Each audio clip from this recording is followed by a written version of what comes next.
Bam. This is Dwayne Epstein, and you're watching the Break It Down show. That's right. We're having a good time today.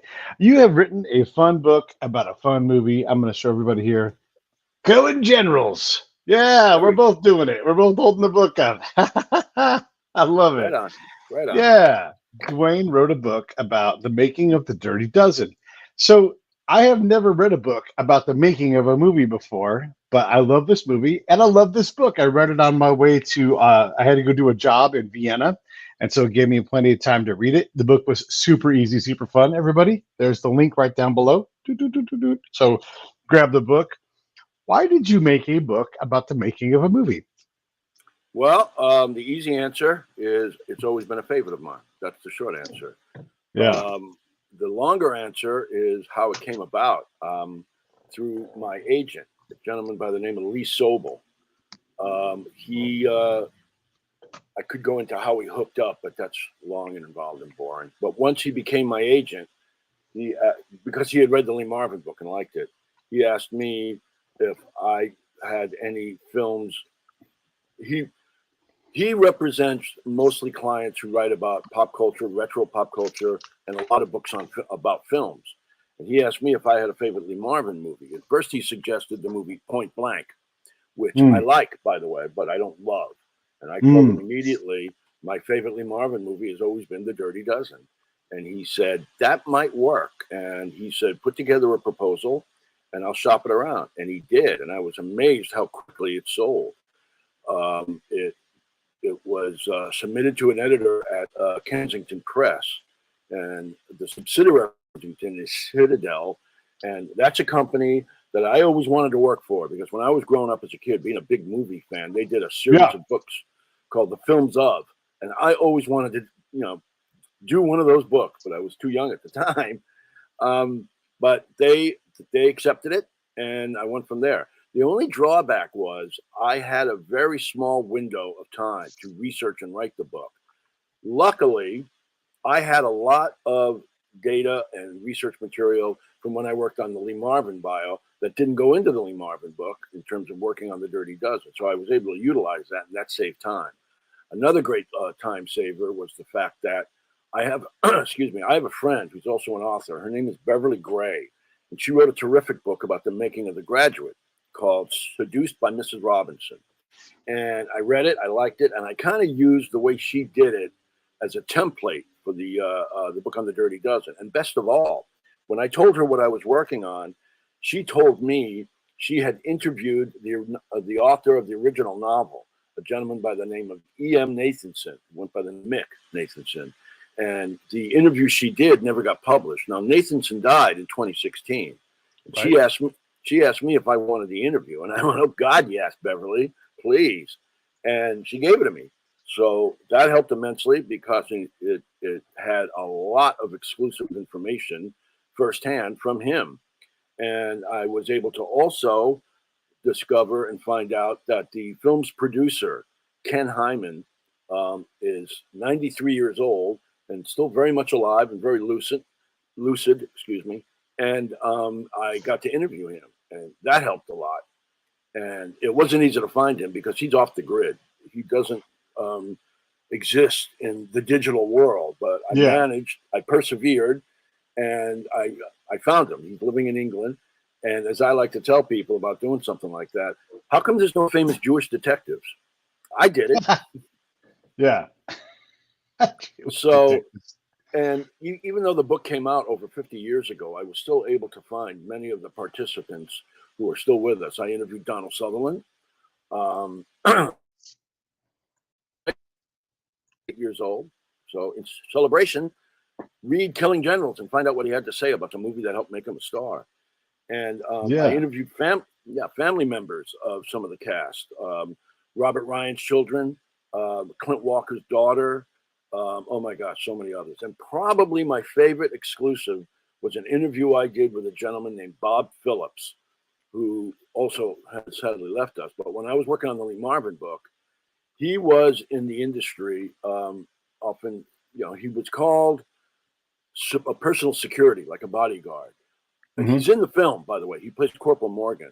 But in the industry, he went by another title. which is babysitter. And his job was to be Lee Marvin's babysitter. And consequently, he told me some hilarious and amazing stories about working on the film and taking care of Lee Marvin, and all of which went in the book. And they're great stories. Do you not think that Sam Spade was a Jewish detective? He may have been. It's never been mentioned, as far as I know. Yeah. The I only mean, I one I don't can know if, think of, yeah, yeah, the only one that could come close would be Columbo, who's Italian, but the actor was Jewish. Peter Falk was Jewish. That's about the yeah, only one I can yeah. think of. Because Dashiell Hammett, I'm going to guess that guy's Jewish. He's a communist, maybe, maybe not. I don't know. Well, Wouldn't surprise me though. well, You once know? again, I don't know for sure. I know his girlfriend was Lillian Hellman. Yeah, right. Yeah, Yeah, hell of yeah. a Either writer way, too, by the way. Yep. let's go, let's go back. So I wonder, is there a analog today of a Lee Marvin? And it's not Adam Driver. Adam Driver's a Marine, and God bless, right? Like Right. he's tough. And you got like Remy Adeleke, who was a SEAL who acts and that kind of thing. And there are for sure a lot of veterans who act, but Lee Marvin, got shot in the ass, did actual combat stuff, and now becomes a star, right? Is there Right. someone like that that you can think of today? Well, in terms of their personal history and background, I don't really know because I don't know. There's not a lot of current actors who have that background necessarily. But in Right. terms of their on-screen persona, there's not as many as that either. But I think there are some actors that kind of have they resonate a certain aura about them. Even though he's Right. much older now, I thought immediately of somebody like Tommy Lee Jones, who could Okay. be a pretty tough customer in films and a wonderful, wonderful actor. One of my favorites. Another would be Josh Brolin, Okay. who's always fun to watch, and he's rather quirky. Hmm. Um, and there are others, but off the top of my head, I can't. Oh, I thought of another one. Do you remember that TV show? It was streaming, fairly Bosch. It was a detective show. Oh, I'm aware of the show. I didn't watch it. Okay, the actor who played the lead, an actor named Titus Welliver. Uh-huh. Uh-huh. Once again, another good actor. Yeah. Overly serious in the role, very rarely smiled or had reason to, but Yeah. off camera, he's a very funny guy. Yeah. But I think he could, if they made a movie about Lee Marvin, I think he could play Lee Marvin. It seems nowadays actors are, as a default, more likable because they're brands now, right? You think of like Ryan Reynolds. Well, that's a likable guy, and you don't think about these guys who are a pain in the ass on the set, clearly drink too much, smoke way too much. Everybody's in fantastic shape. They're all good looking. They're all taking care of themselves. But if they're as famous as Lee Marvin was, right, where he's like fronting movies, they're thinking about their brands, like they're full packages, and they're not they don't got time to do things like I got hammered all last night, and it's like it doesn't work like that anymore, right? Like there's no it's like in baseball, you can't go to the Copacabana all night. I mean, there's just too much money on the line, you know. Yeah, well, a big reason for that, excuse me, is the way film works nowadays, and Mm, has for quite some time. Back in the day, the so-called golden age of Hollywood, there was the studio system, there was the production code, right. and there were offices who had to take care of a given star. There were, the studio hired handlers who would. That's not really the right term. There's a better term for that. There was a guy at MGM named Eddie Mannix who was famous for that, burying bad stories and bad news Right. of a given star and all that. But going back to the other point you made, um, the thing you said about likability, that's a Yeah. very that's a very subjective thing. There Mm, are actors who always were likable, no matter what the part was they were playing. I mean, Lee Marvin, he spent a hell of a long apprenticeship playing bad guys in movies from the 1950s up until the mid '60s. He was either the villain, the second lead, or the out and out bad guy, usually in uniform of some kind, either military or the police, whatever. But everything he did, even when he was a terrible bad guy, he was so fun to watch. There was a likableness about, he would almost wink to the camera when he would do something really mean to somebody, Yeah. and it was like, watch me do this. It's going to be fun. Throwing scalding hot coffee in Gloria Graham's face in The Big Heat, or smashing a kid's hand on the street in Violent Saturday because he dropped his inhaler, and and the camera shows Marvin's face, and he's going, he's having fun with it, and consequently, as mean as he is, we're getting our vicarious thrills through him, and he had a term for that in interviews. He called it "everybody gets their vicaries." Yeah. And that's the thing. They don't necessarily do likable things, but they do things that make them likable. Does that make sense?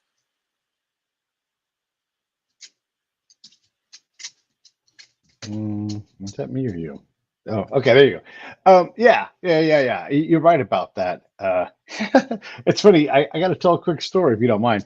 I was in the Vienna airport the other day, shortly after I read your book, and I was on an escalator, and the guy in front of me started to fall, and he was going to fall down the escalator backwards, and he took Okay. the lady next to him, like we were staggered, right? So there were three of us, and he started to take her with him. So I stepped up and I caught him with my chest, I caught her with my hand, and I caught the luggage that was going to start taking all of us out with my leg. And then I said in French, "I am the wall. Je suis la murée." And then I looked at her and I said it again. And then I broke the fourth wall. There's no camera, but it was hilarious. I said it for the American audience, "I am the wall." And I gave myself a good chuckle. And then the girl said, "You are really strong." And I'm like, "I know, wow, crazy." Anyhow, but it's funny. That's how imbued we are in cinema, right? I knew to like have my little Deadpool. It was kind of a Deadpool thing, right? And I didn't Right. have time to make that up. It was just like this reaction, like it was Right. on the. I wrote about it. It was on the beat. Like I let Right. that little moment happen, and then I went bam, and I said it. And I don't speak French good enough to do it. My brain just kicked it out. And I was like, holy shit, that's how tied into movies we are. Is to do these things. I knew the fourth wall was over there. So crazy. Indeed. Yeah, yeah. I thought a long time because I'm a veteran, right? And I thought a long time like to do some kind of modern Dirty Dozen movie, and have like all of these veterans around Hollywood and make like our own, caper actiony, some kind of impossible mission movie, and it would be great. We don't do that kind. There were so many of them. The Guns of Navarone for a while. There were a bunch of those things, and I guess that genre's kind of died out.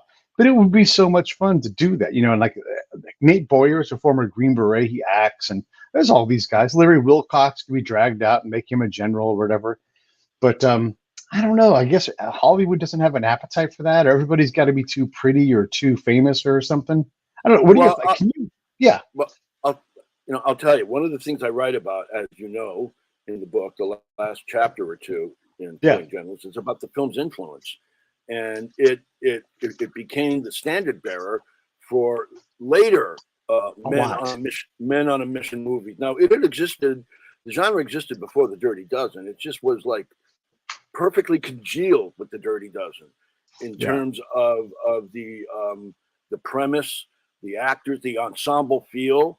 And it had been done again several times. And till this day, there's actual talk of a remake of the Dirty Dozen that's in play right now. And the gentleman who's thinking of doing it, a director named David Ayers, he wants to do it and make it contemporary and make it urban. But the basic premise would be the same. And by the way, there have been films like the series that Sylvester Stallone does, The Expendables and Guardians of the Galaxy and Quentin Tarantino's Inglourious Bastards. All of them owe a debt of gratitude to the Dirty Dozen. Yeah. And it's still going on. It's very much a contemporary thing.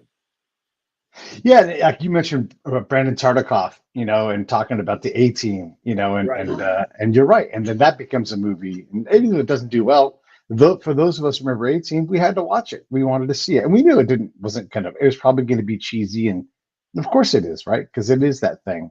But it was fun. Yeah, one of the mistakes I think they've made when there was like 3 TV movie sequels to the Dirty Dozen. Lee Marvin was in the first one, but the mistakes they seem to make is they missed the point about what made the Dirty Dozen great. It wasn't the great. Ooh. Well, I mean, it was part of it, the finale and the explosion of the chateau and all that went with it. But that wasn't really the greatness of the film. The greatness of the film was the characters and the interplay and the wonderful, wonderful ensemble cast. Now, I know that's not always easy to do, to get a cast like that, but if you delve deeper into the film, it's the characters and their interaction with both Lee Marvin and each other is where the greatness of the Dirty Dozen came from.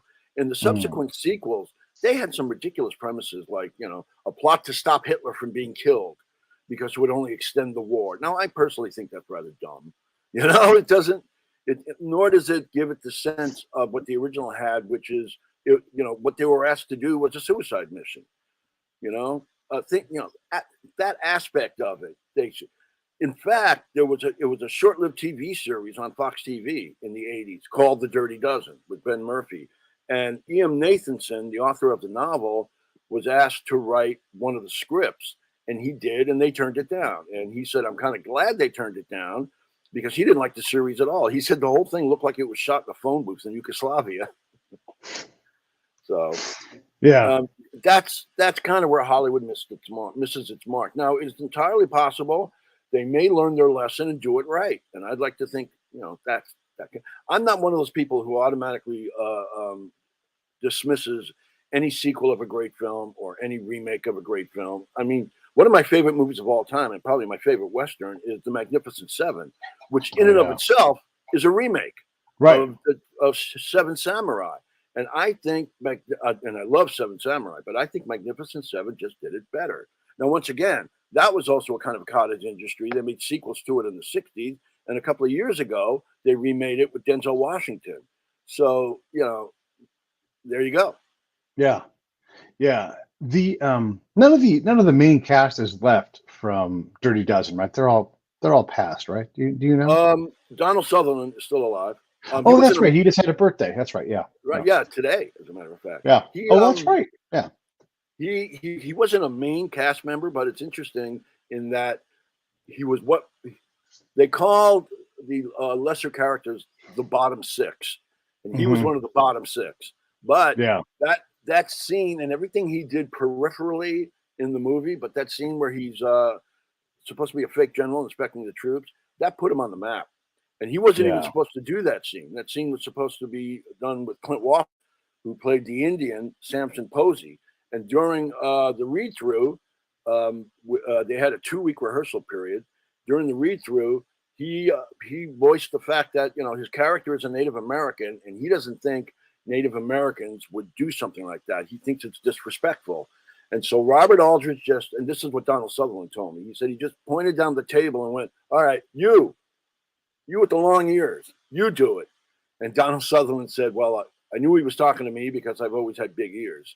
So that's how he did it. And Yeah. the effect it had on his career was such that when he was up for the possibility of playing Hawkeye Pierce in the film MASH, the Robert Yeah. Altman film, Donald Sutherland had his agent send Altman that scene from The Dirty Dozen because Altman wasn't sure Sutherland could do comedy.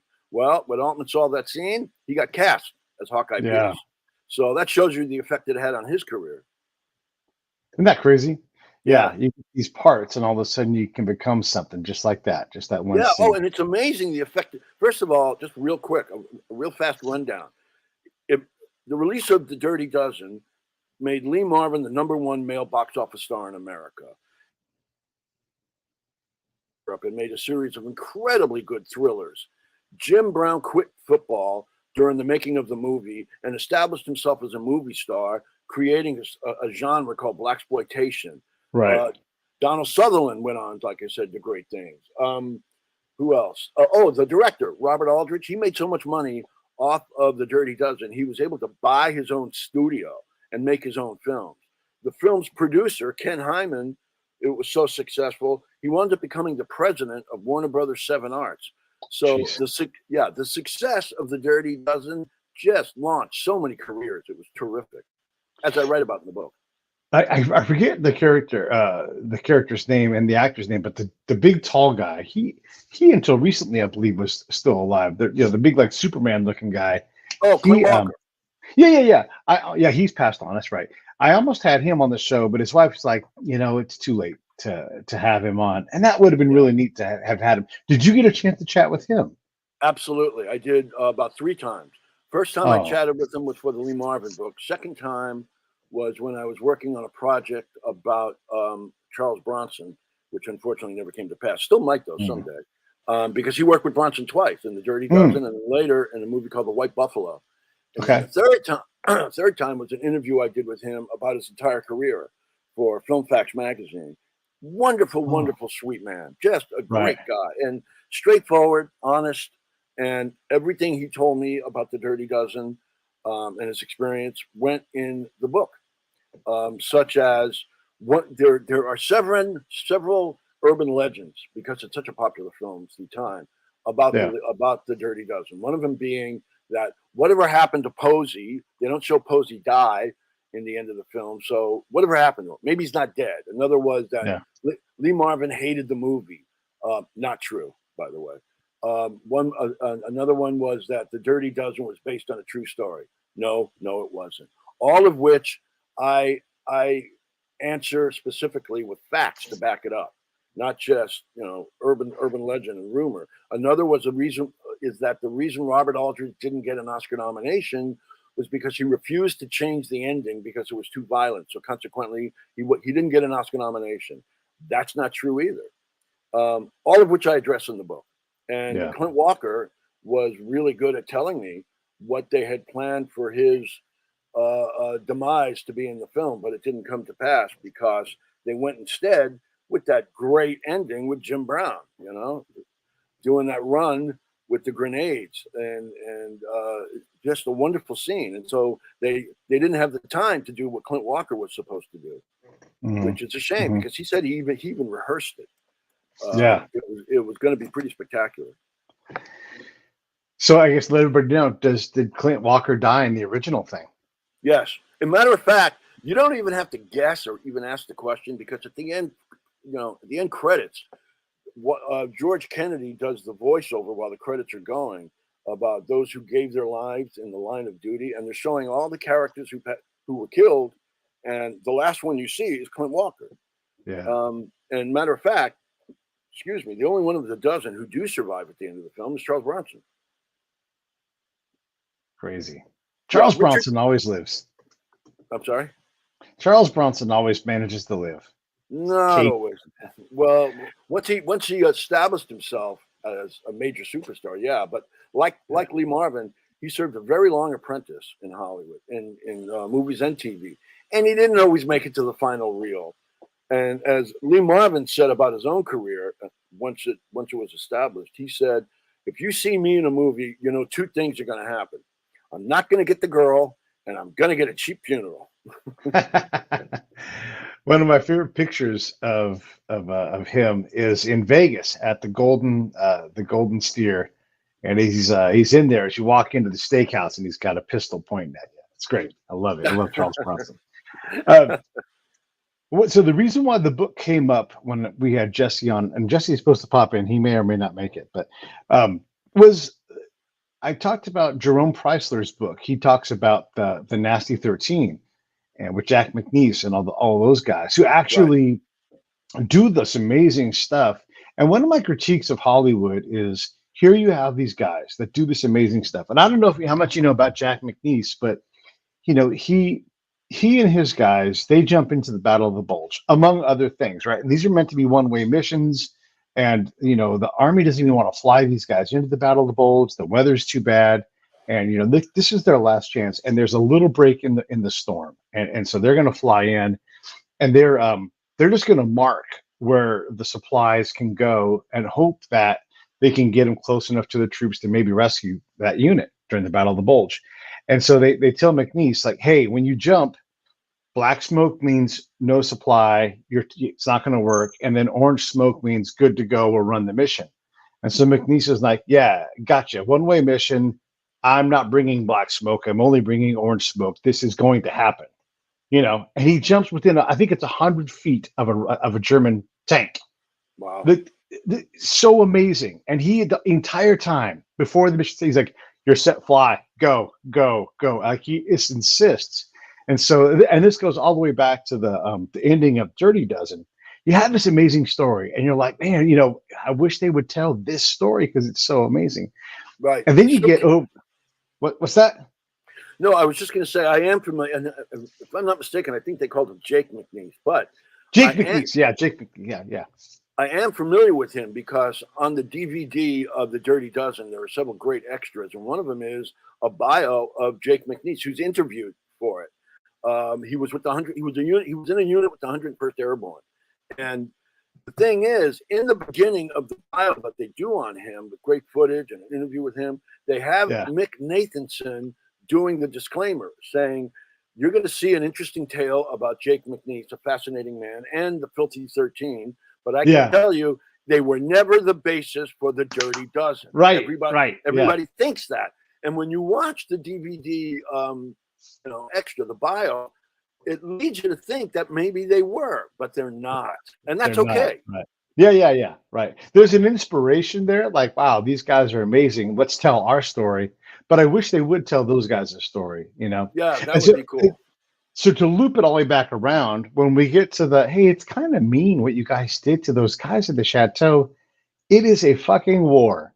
And these guys are behind enemy lines. Everybody died. I'm here to tell you right now, this is everybody watching. I'm not just telling Dwayne. When you go into a house to clear a house, until it's called clear, everybody's a combatant. Right. Everybody dies until they call it clear. It doesn't matter. Right. That's how war goes. There's no gentleness. Right. It's not a time for that. And so it's interesting. That was one of the single most controversial things about the movie. Yeah. Was the ending. And I'll tell you something. That's one of the reasons people think Lee Marvin didn't like the movie. Not true at all. Not in the least bit true.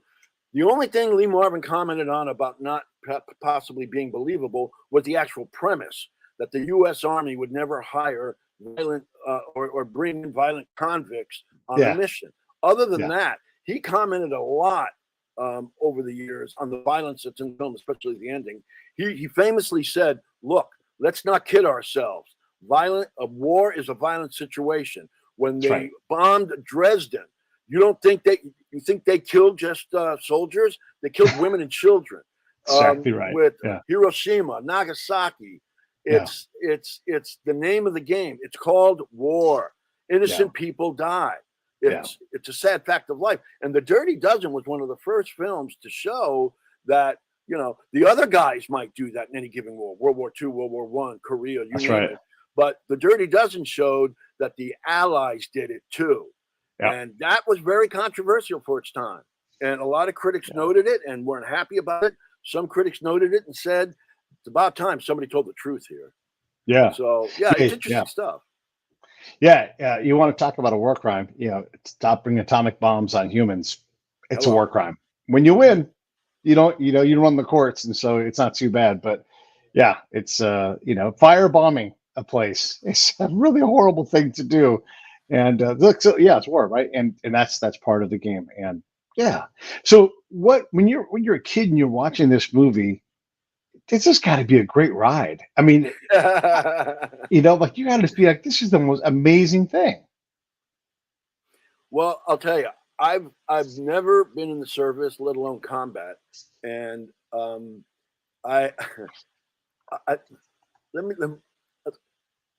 me explain it this way. I love the movie so much, not even so because so many Germans were killed, because, like most people, I'm a baby boomer and I grew up naturally thinking, the Nazis are always going to be the bad guy.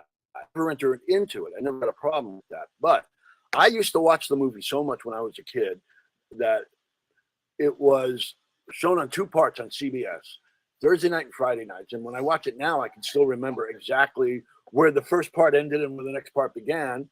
And in the late 70s, early 80s, when home video became a phenomenon, and it was VHS with those big bulky videotapes, that was one of the first things I bought. And my best friend and I used to watch it so much that I love telling the story. On nights that neither one of us had anything to do, he'd call me up and say, "Let's watch The Dirty Dozen." We did it so often that he would call me up. I'd pick up the phone and go, hello, and he would go, "Soom, doom, da, da, da, da, da, da, da, da, da," and I would go, okay, come on over, Mike. Matter of fact, that's the reason why I dedicated the book to him. Yeah. Because we just love the Dirty Dozen. Oh, and we Yeah. quote it constantly. The dialogue was so much fun. That device, a story device of thinking out of the box when they do the war game, Yep. and they capture the headquarters, that lives with every army unit ever after that. You know, How do we? yeah, it's interesting in the in the book they make a big deal about how during the war games they didn't actually win the Dirty Dozen. They didn't capture uh, uh, um, Breed's headquarters right because they broke the rules, and so therefore they were disqualified. And it's Ernest Borgnine's character in the book, General Worden, who says, "Are you kidding? That's the most fun I've had in a war game. Seen in a war game in a long time. The hell with the rules. This is war. If they want to Yeah, switch armbands, so be it, you know." But that didn't even come up in the movie. It wasn't even mentioned. It was once they took Breed's headquarters, they were fine. They never got into breaking the rules at all. that's right. Yeah, right. Yeah, exactly. And then like in Heartbreak Ridge, they do a similar thing. Where they Right. just don't play. This is when the ambush happens, sir. It's like fuck that. They go and That's they right. do something else. And so we all learned that when I was in the army. It's like, what would they do? At Heartbreak Ridge, you would run over here, and I don't know where out of bounds is. I don't care where out of bounds is. I'm gonna go run around and I'm gonna flank these guys. And so we're always looking for those edges. And it's like, what are you doing over here? I'm taking the headquarters. So you're always I trying to be those guys. I like the thing about in Heartbreak Ridge. I don't remember all three of them, but Clint Eastwood's character had three words he wanted them to live by. And I remember one of them was adapt because they could never figure out what shirt he was going to wear the next day. You remember that? And Yeah, one of the things when he kept saying adapt, improvise, innovate, or something like that. yeah, So what one yeah, of them decided to do was find out where he was living. I think he yep, was living in like in someplace, and he checked with the woman who ran the headquarters where he lived to ask her, "Tell us what shirt he's wearing when he comes in," and she does, and they figured out how to adapt. yep. See, that's what you do in situations like that. Adapt, overcome, improvise. Yeah, That's it. yeah, That's it. yeah. You do. We did that. My buddy and I. We There was a change of command, and we had to go between two different camps. And there's one little piece of Iraq in between our camps, just a street. And so we came across the normal way, and they wave us off. Hey, you guys have a civilian vehicle. Can't come through this way. Don't come back this way tomorrow. Like, oh, okay, yeah. So they think we're going to go through the long way, and this is like we're not doing that. So the next day we came through an army vehicle, and they lost their minds. You know, we're like, what? Like, how did you get that army vehicle? Like, well, we adapted, overcame, and improvised. That's what we Improvise, do. right? Exactly. Yeah. Very Don't good. come through the army gate tomorrow. We're like, guess what? We're gonna we're gonna and then we overcame. We just called our bosses up higher and we're like, don't make us do it. We're gonna do it. Yeah. But yeah, I we have to live I by have to these tell you, things. Yeah. just real quick, I'm enjoying the hell out of the fact that you and I are talking because I have yet to be interviewed. I've done a lot of promotion for the book, but I've yet to be interviewed with any military by anyone with military experience. And I love the fact that you're able to make the connection. And that's that counts for a lot, especially since I don't have any. But I Yeah. did do a lot of research and seeing you see what was great about the Dirty Dozen. And let me tell you something, just real quick. One of the reasons why I think the movies like The Dirty Dozen and others have remained so popular is because not only was the premise great, but the subject was. Yeah. Yeah.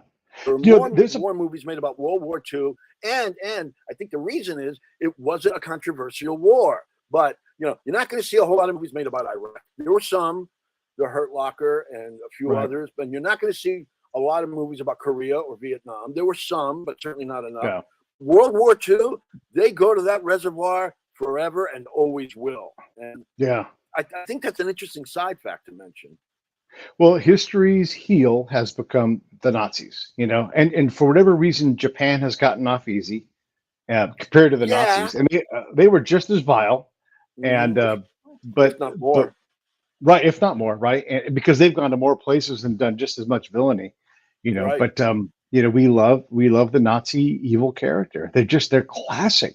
It's like the Greeks invented the Nazis. Like they're just like, and they're just they're so great. They're such a great bad guy, and Yep. it's so you can almost hear like the ooh, like the theater Yeah. like Right. this Right. hates him, and then the hero is just it's so perfect, and you're right. And Hurt Locker, not even a great Iraq War movie. It's okay.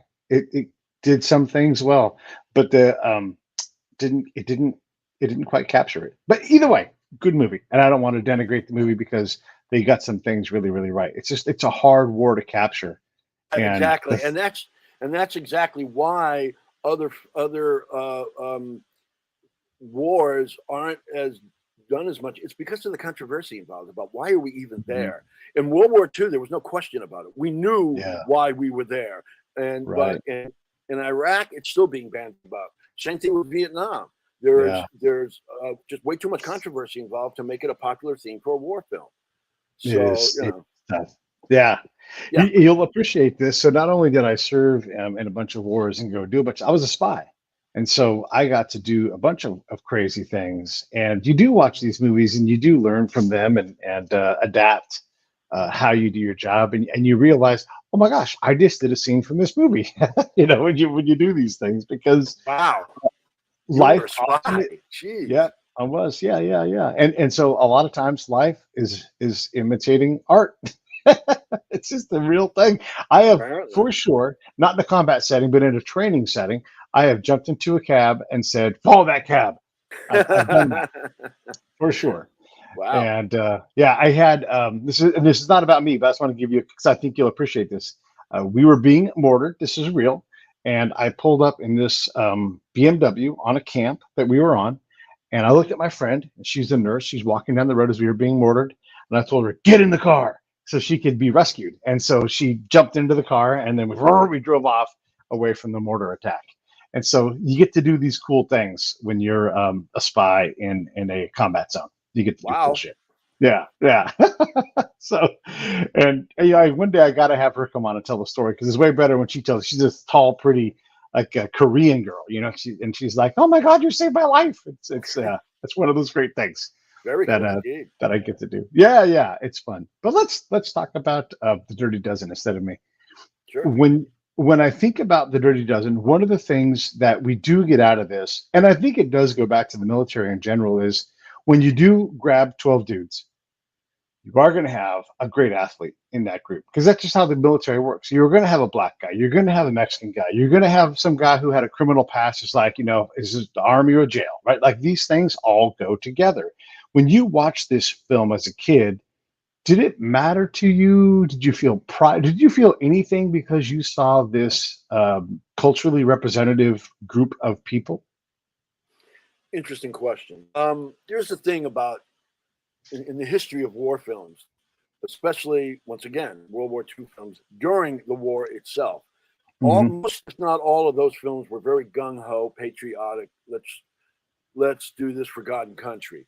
But they still had the cliche of the country boy, the city boy, the Jewish guy. There were sometimes black guys in the unit, even though the army wasn't integrated yet. Sometimes the Hispanic guy. Um, that was the cliche. It was supposed to be the melting pot of America in gung ho films. Now, the and by the way, the premise of the Dirty Dozen wasn't even all that original either. There was a Roger Corman film called Secret Invasion or something like that. That had the same premise. Also, if you remember correctly, back in the days of the war, the dead end kids, the Bowery Boys, they take on the Nazis in really lame ass ways. Humphrey Bogart made a couple of films called Into the Night, the other was Passage to Marseille, where he plays a gangster who takes on the Nazis. Now, the difference with the Dirty Dozen was these guys weren't just like they went on a bender and they were insubordinate or told the CO to fuck off or something like that. They were hardened criminals. They were murderers, rapists, in some cases serial killers, and they decided to use these guys. Now, Nathanson let it be known when he wrote the novel that they never ever, the Army would never do anything like that. And that's why, by the way, in the book, he made the mission a product of the OSS, not the U.S. Army, because he said it's more likely the OSS would do something like that. And even though it was fictional, much of what he wrote in terms of the character's background, and he gives background in the book to each and every one of the characters, those were based on fact. The individual stories about each of the characters, because he did like 2 to 3 years of research before the book was done. And what he found out when in reviewing the trial transcripts of many of the most vicious criminals, that's where he started to discover certain aspects of it that he could put in his book. Now, a really good example, you know, the character that Maggot, that Telly Savalas played, Maggot. Yeah, yeah. That's probably the best example of a psychopath who was unredeemable, but he's still on the mission. And if you notice in the movie, he never really redeems himself. Okay, No. but Nathanson based that character on a real person, and because he covered the story in a place called Phoenix City, Arkansas, which was near, I believe, Fort Benning. And at the time, it was the most corrupt city in America. And they even made a movie about it called Phoenix City Story. And the character that Telly Savalas plays was based on a real guy who worked for the mob and killed people indiscriminately. So that was real. And another real quick aside about Maggot was that in the book, there were 3 different characters of the dozen. One was a sex maniac, one was a religious fanatic, and one was a Southern bigot. Now, in the movie, they made all 3 of those separate characters one guy. It was Maggot. And they made it believable. And if you didn't know that, you would think, wow, this guy is a complete whack job on all 3 levels. But in the book, it was 3 different people. I mean, it's interesting the way it plays out in film. That's one of the things I go into in the book, is that in Killin Generals, is the major differences between the book and the film. And those changes made sense because film is visual, a book isn't. And there's only so much space in a film, right? And boy, Right, Telly yeah. Savalas does a great job, and he creates a ton of tension. You just, you know, absolutely. He's the most frightening character in the movie. Yeah, He really is. yeah, for sure, And for sure. Jim Brown wrote this autobiography. I love this to crack me up. When they watched the screening of it, Savalas was sitting next to Jim Brown. In the scene where Jim Brown kills Telly Savalas nudged Jim Brown and went, all right, movie's over. My character's gone, so I don't want to see him anymore. And he got up and walked out. Yeah, yeah.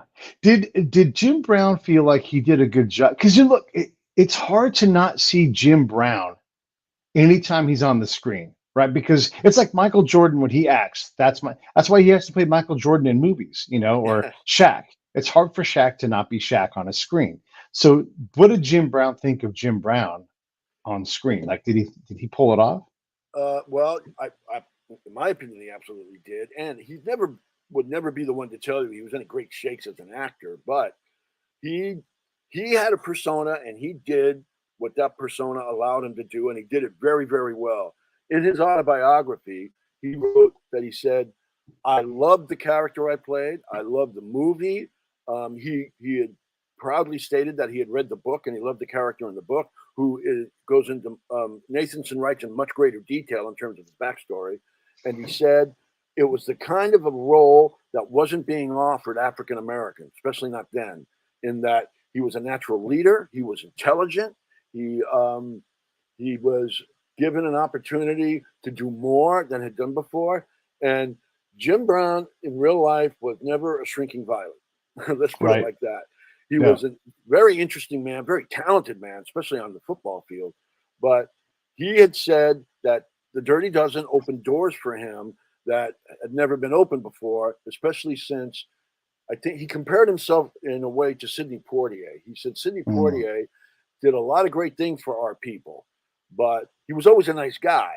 He goes, you never see Sidney doing some of the things I was willing to do on screen, which is to be vengeful and sexy and all the things that made for a Jim Brown character. So those were the doors Jim Brown opened.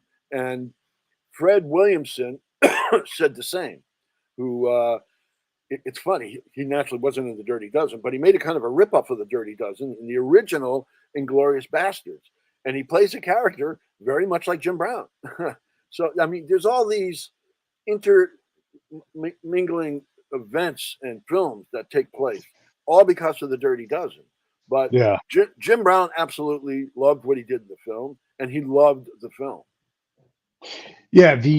Uh, the if I'm trying to think, Jim Brown's character is like wrongly accused of causing a like a murder or something like that, right? And it's like very Jackie Robinson-esque, where he ends up and like there's a memory loss or something like that, Well, that and was then actually another character. The thing with Jim Brown was okay, his character in the movie. They call him Robert Jefferson. In the book, his name is Napoleon White, and okay, there is a whole lot of his backstory in the book. However, in the movie, he sums it all up in one line.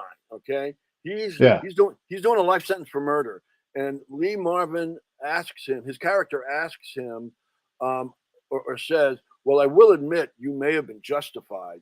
And then Jim Brown says mockingly, he goes, "Well, thank you for that, Master Sir. Or maybe I should have just let those cracker bastards go ahead and castrate me." aha, Because okay, that's just a real quick summation of what he did in the book. And he didn't just kill the guy who tried to castrate him. He cut his throat in front of everybody.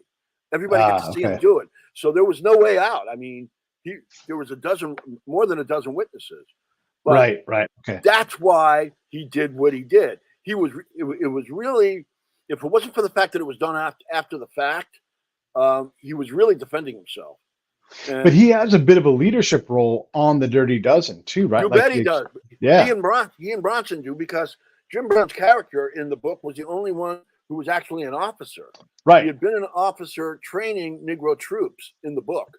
And same thing with they gave that to Bronson's character, Waterslaw, who really isn't much of a character in the book. He's just some bum from Chicago. But in the movie, when Marvin interviews him, he says, "Well, you were an officer yourself once, right?" And you see Bronson go, "Yeah, 3 lousy days." But that meant he had, officer training, or right. at least maybe even in the field. And so did Jim Brown, at least in the book. And that's why you see there are many scenes of them teaming up to help the dozen in, Right. like stopping John Cassavetes from trying to escape and things of that nature, and agreeing to going without shaving because it's, as Bronson says, yeah, shaving ain't going to make us better soldiers. Yeah. So, they were the core guys of the Dirty Dozen, the main guys. Later on in the book, you talk about, and you write about Lee and his son and the discussions about doing this. And this is later in Lee's life. And Lee doesn't live a long life, right? So he's used up a lot of his years.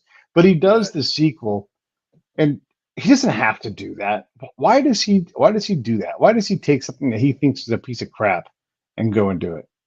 I had asked his agent the same question, his agent Meyer Mishkin, who who was his agent for his entire career. From the very first day Lee Marvin stepped on a soundstage as an extra till the day he died, he only had one agent. It was Meyer Mishkin, and that is extremely rare in Hollywood. But that's how much Marvin liked and trusted Meyer. And I asked Meyer Mishkin, why did Lee, at his age and at his condition, do Yeah. the Dirty Dozen sequel and Delta Force and films of that nature? And Meyer Mishkin looked at me very seriously, and he was a nice, affable man. And he looked at me and he goes, "You try to tell a Marine he can't do something." Yeah.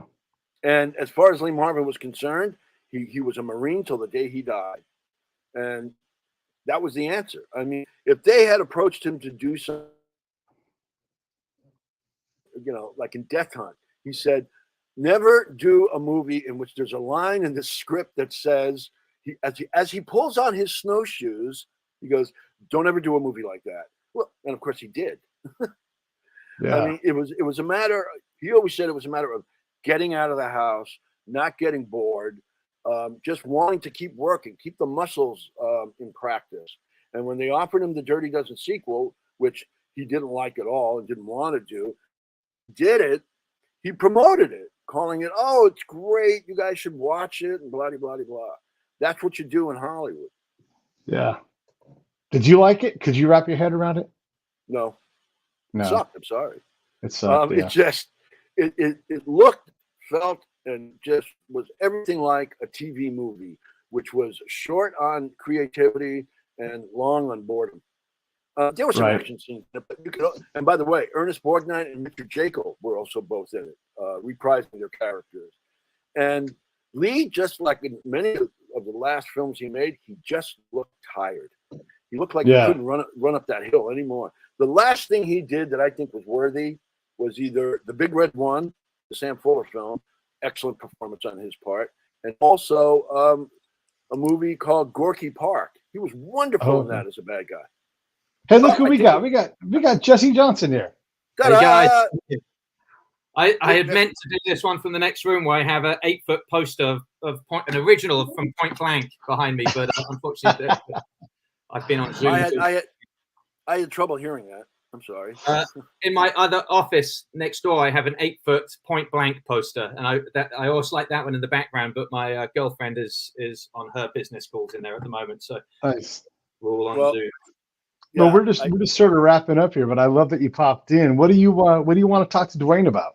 I just read Killin Generals. I thought it was absolutely fantastic. I really, really enjoyed it. I couldn't put it down. Read it from beginning to end. I read his biography previously on Lee Marvin and enjoyed that a vast amount. So I've just been a huge fan of his. I think I reached out to you because I was working with various different stunt doubles and stuntmen that had worked with Lee or were related to the stuntman that doubled him. It was over the years, just to sort of say hello. Joe Dunn is a friend of mine who worked on Wild Bunch. Jim Dowdle got me my first job at Bapty, who was one of the armorers on the first Dirty Dozen, sorry, not Wild Bunch, and helped them all get going. So it's a sort of small world. I've just been a fan of Dwayne's writing as well. So it's wonderful to be invited here and to say hello in Zoom person. I'm sorry. I wasn't able to hear anything. You can't hear that? Well, what I hear is just breakup noises, not words. Oh, he was saying that. It's weird. So he was just saying he's a big fan. He's loves that he got a chance to say hey to you, and he knows a bunch of stunt people, and he just appreciates everything that you're doing, and loved the book. And so it's unfortunate that you can't hear. Can you hear me now, Dwayne? Are you able to hear anything if I talk a little slower? I can hear a little. I heard the first part of what you said, but then almost everything breaks up. Like I hear sounds, but I can't actually hear. And I can hear every word you're saying, Jesse. So I don't know what the problem is. Yeah, but I don't either. I'm going to give you guys each other's phone numbers, and then we're going to solve that way. So that's how we'll do that. You guys will just talk to each other on the phone. But Dwayne, this has been great, man. And do you have any questions for me at all before I wrap this thing up, or anything you want to say before I turn this thing around and take off for the day? What do you think you want to close with? Well, no, other than to thank you for having me. It's been a lot of fun. And let your viewers know that the book is available online at Amazon.com and Barnes & Noble, both online and in stores. And it's Killin Generals, The Making of the Dirty Dozen, the most iconic World War II film of all time. I didn't come up with that subtitle. But it's very much available on Kindle in hardcover and also as an audio book. If you don't have time to sit and read a book, you can have it on in the background and listen to it. So it's out there. And it's a hell of a read, really worthwhile. I enjoyed it a vast amount. I totally agree. Both of you guys stand by. I'll be right back. Hey, thanks for watching the show. I really appreciate it. Right here, you can subscribe. Please do that. It makes the show grow. Hit that notification bell so you know which incredible guest is coming up next. Down below is the PayPal link. You can put a small subscription in. That is an enormous help. All that money goes right back into the show. And then right up over here are the next episodes you should listen to, curated by your